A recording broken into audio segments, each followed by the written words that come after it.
Most of you will remember when this happened. It was a little over 30 years ago. The Vice President of the United States was Dan Quayle. Some of you already know where this is going, don't you? He was visiting a school. Children were having a spelling bee, and the word was potato. 12-year-old boy said P-A-T-O-T-O. And the vice president said, no, that's not right. It has an E on the end. Well, Dan Quayle was wrong. And the boy was right. And this became the fodder for the late-night comedians and for absolute ridicule of the vice president.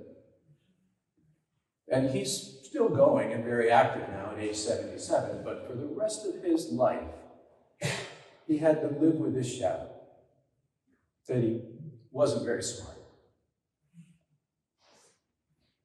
Now, that incident, however we want to evaluate it from all this many years on, seems like child's play compared to what can happen now. With everything ramped up and complexified by digital and social media and now AI. A cascade of misinformation, falsehoods and lies, and misrepresentation. You know that you only need to have a few seconds of your voice recorded, just a few seconds, and AI can take that and replicate you saying anything. And it will sound exactly like you. What I'm trying to say is whether it's in that very high-tech way or in which is probably not where most of us have to live, but even in the old-fashioned things like whisper campaigns and rumor mills and gossip lines, words really matter. Words really matter. All of us, I'm sure, are carrying around some things that have been said to us or about us that were hurtful. And we just have a hard time shaking them. They got stuck inside of us. All of us are probably carrying around things that we said that we regret. We wish we hadn't said. Or something that we should have said and we didn't, and we regret that. Words really matter. They can be hurtful. They can also be helpful. Most of us are probably carrying around somewhere inside of us something that someone said to us that was just the right thing at the right time, for whatever reason. And hopefully we carry within us something that we said to someone that made a positive difference to them. What's really interesting is one of the sayings amongst preachers is that the sermon is what you said plus what they heard, and they aren't always the same thing. And I find that about sermons. Someone will come to me and say, years later, say, I remember when you said this in a sermon, and I certainly don't remember saying that. And I probably would not have said that, but that's what they remembered. And this happens in our personal conversations too.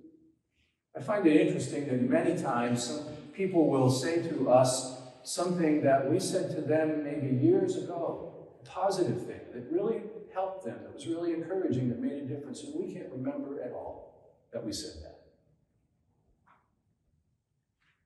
But the point is that words really matter to us. And James, good old James, who we're hearing from all this month, James who, whether he was actually Jesus' brother or not, I like to imagine that he was. The practical one, the one who has the pragmatic wisdom all throughout this letter that we're hearing from during this month. James talks about words by using the image of the tongue. He says it's such a little thing.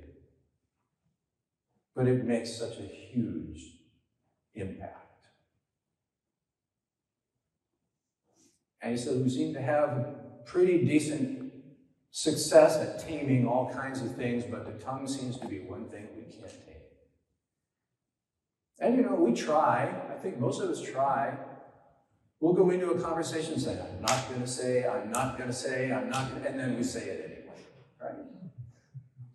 Or something just blurts out in a reaction, and it can't be taken back. We immediately know we shouldn't have said that. We wish we hadn't said it. Tongue just seems to be somehow untamable. That's just part of the reality of life as we live it. So is there anything that we can do to make it better? We can't absolutely tame the tongue. Can we make this better? Think through a few things. One is just to remember to take care with our words. Remember that they do matter. Sometimes it's about what we take into ourselves. Probably not too many of us here can be accused of this, but it's very easy nowadays to spend your entire day, or at least hours upon hours, just scrolling through the internet about all kinds of things. Taking all kinds of stuff into ourselves we can't possibly process. We can't possibly process it all. But it gets in there. And it's part of our inner conversation. And we might find ourselves reacting in one way or another to just the stuff that we're carrying inside. And so some people say, just limit that. Just limit the amount of sources, for instance, that you take news in from. Try to get a few that you feel you can trust. Maybe a few that will offer some different points of view and not just one.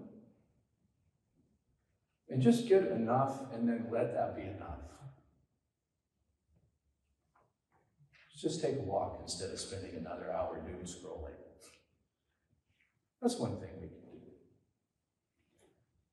So that perhaps we'll be less likely to react against things, and sometimes putting us in a mood that, I well remember 8 years ago, it has nothing to do with the election, it has to do with the Cleveland Indians losing the World Series.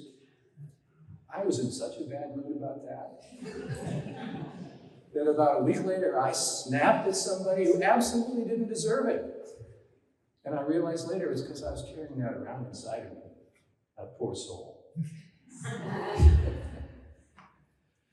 So be attentive not only to what comes out of us, but what also is going in. And perhaps remember sometimes to take the initiative to say something positive.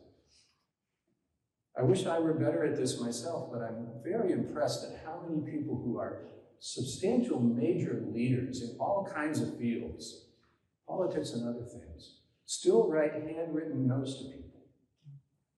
They might sit down at the end of the day and write a stack of handwritten notes, whether it's a birthday or saying, hope someone's doing better, whatever, and you know what a difference that makes.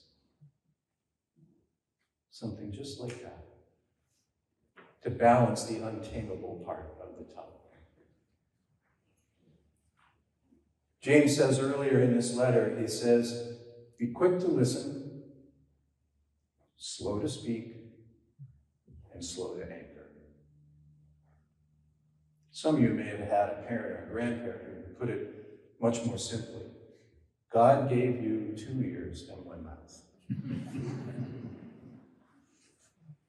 The other thing we can do is, in addition to just taking care and remembering to take care, the other thing we can do is to join Peter in his confession.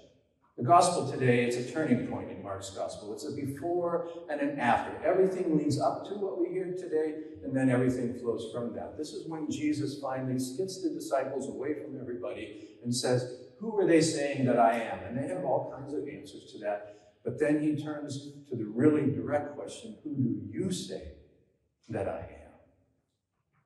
And Peter says, you are the Messiah. Call that Peter's confession. Not a confession of sin, but a confession of faith. Jesus, you are the Messiah.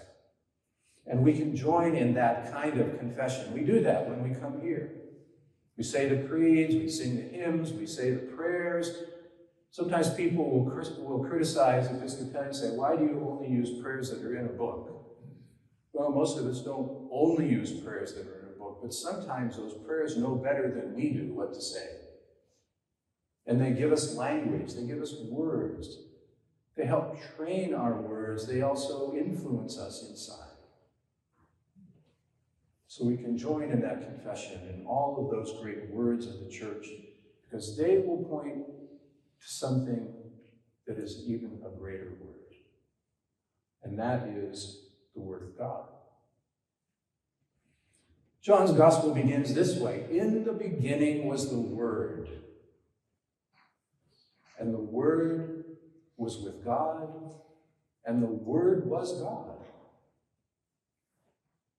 And then a few verses later, that word that was in the beginning, that's with God and is God, that Word became flesh